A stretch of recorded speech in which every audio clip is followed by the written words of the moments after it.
Anyway, back to looking at random kitchen ornaments. The giant ladle looks as if it could have been used as part of the siege engine on which you played as a child. Look at range. The cooking range is black with constant use and gives off an enormous heat which prevents you from getting too close. And a pot. There they go, throw me in here maybe. You know, this iron pot has a vast capacity in order to cook for the guards and servants who maintained the great castle in former days. Boy is pale and thin, with a mop of tangled hair falling over his brow. His skinny arms and legs bear the marks of many bruises, both old and new. Yeah, it looks like they don't treat their servants very well. Don't be frightened, boy. I ain't frightened, just surprised. What is your name? I'm Min now. What are you doing here? I need to get into the tower, boy. My master's the gatekeeper, a big scroll, and he's been drinking all day. You won't get past him. Who are you, anyway? Talk to you again. I'm the official ale and wine tester.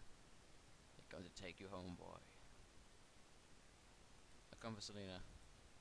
To kill her, you mean? She won't like that. Well, very few people do. Tell the scroll there's someone in the cellar. I'll have a go. You'd best hide somewhere. I hope this works because haven't really left ourselves many escape options if this doesn't. Last time I sort of stood up there and the scroll never showed up, and when I went outside he was gone, so it just sort of bugged. Right, hell, this time I'll try and do it properly. Cast is sealed with a bung. Used on the bung the tongs, because, you know, that would give us a lot more pulling force than using our hand. The bung pulls free, wine now spills from the cask. Wine, also, strange choice for orcish creatures. I thought they'd fancy beer a bit more. Now, he should show up now. Although last time I tried this, he never showed up, and that just ran out of alcohol. I went upstairs and he just disappeared. No, you're in perfect hiding space then.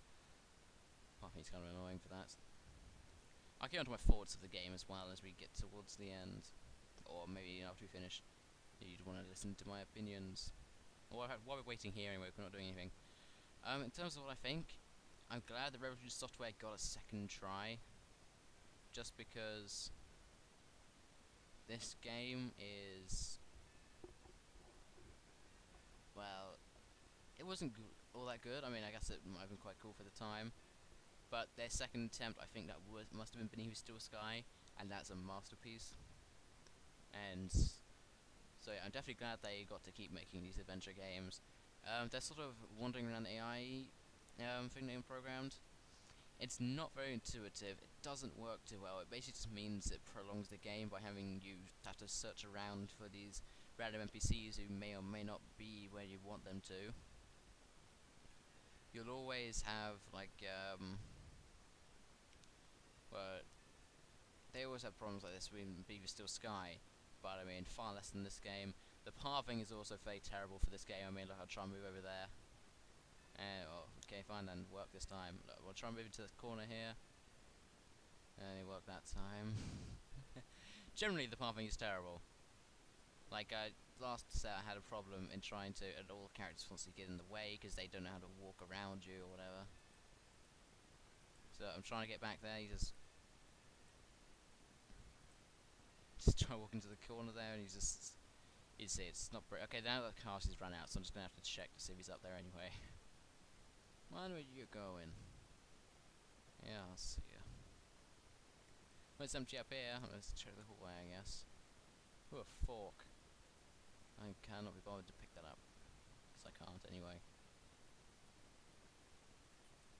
Yep, looks like that worked anyway. I guess the father, instead of going down to the basement drinking the wine like an irresponsible guard, decided to disappear like an incompetent guard.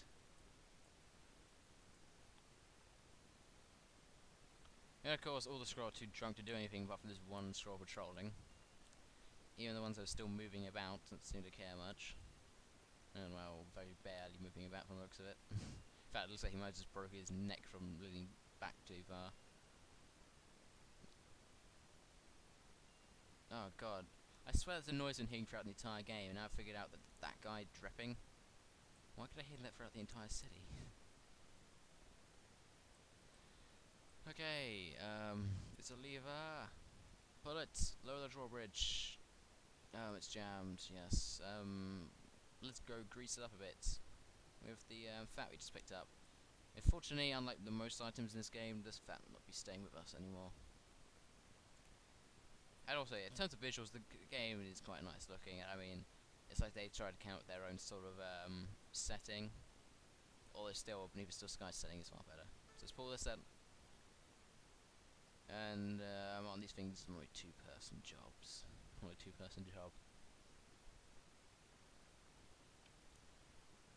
But I mean, I don't know what's wrong with the scrolling dialogue. Maybe that's just a problem with the DOS simulator I'm playing on. Maybe it just makes the maybe it's just going a bit too fast.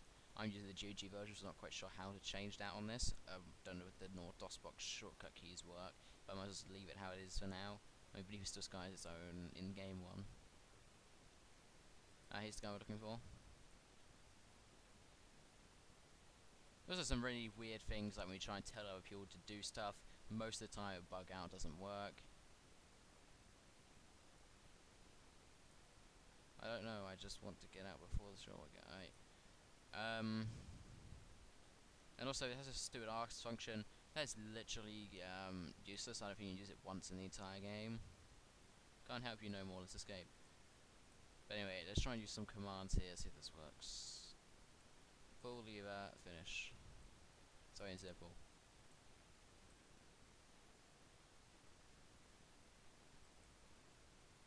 Operate. There you go. Two-person job. That doesn't need to sound like a point noise, like when you do something right, so it doesn't actually have a point counter, so. Okay, it's just a signal when you've done something to progress the game. But anyway, we're very close to the end now anyway, and we'll show off some of the very clunky combat of this game. I mean, it's no Quest for Glory, and that wasn't very well.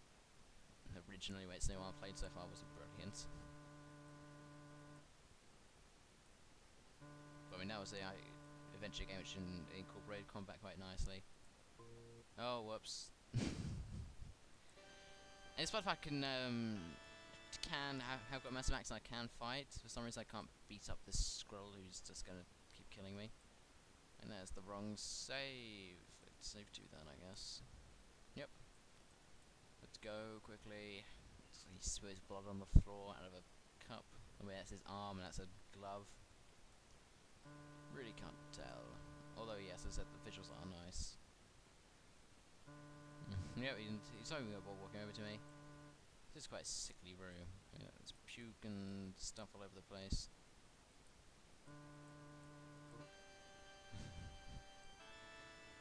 Oh, this is gonna be fun, isn't it? I also hate that restarts on the left. Just, I constantly keep thinking that's where restore will be. Doesn't help that they're both, if at first glance, both start with RE, so you don't really differentiate between them in an instant. Okay, he had walked into the back of me somehow. Looked like I had enough distance then, but I guess not. But I mean, this is one big problem, bits like this, just simply because, as I said, the pathing is terrible. It's really hard to get past this guard properly. I mean, I'll show you here. I'll try and say, oh, I can wait till the guard moves out of there. He's up the top, so I'll try and walk down around the bottom. And I screwed that up myself, actually. I was like, okay, he's coming, and tried to move around, and it's just, and yeah, there is no way you can actually deal with this guy apart from just trying to walk past him like this. So it's just a little annoying obstacle that's sort of thrown your way in the last few screens of the game.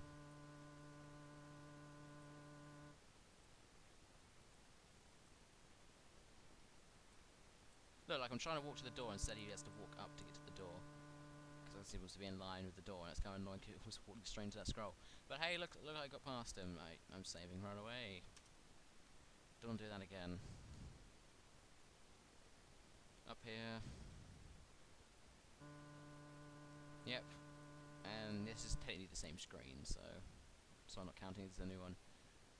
The massive head is moth-eaten and straw bulges from its poorly stitched seams, yet the strength and dignity of the noble animal prevails in defiance of the barbarous fool who brought it crashing to the forest floor. Though the Temptress does not support hunting of animals, as is made apparent here. Okay, now save here. See, because I don't want to have to keep walking back up the stairs, so it's lazy, but I want to get through as ASAP. Now, this is exactly the same monster I had to fight earlier in the game. Just what I mean. I could fight this monster, but I can't fight a Skrull. God. Yeah, my guy's got no problem dealing with these guys on a regular basis. Because, I mean, there's one of these guys in the cave. Oh, and about the cave as well, because, yeah, this combat system's not very intuitive. You have to walk forward and stab to the center, I found. It's the only way to win. But, the skull puzzles they had in there, it seemed like just a way of powering up the game with really stupid, you know, trial and error, simple puzzles that weren't intuitive or interesting in any way.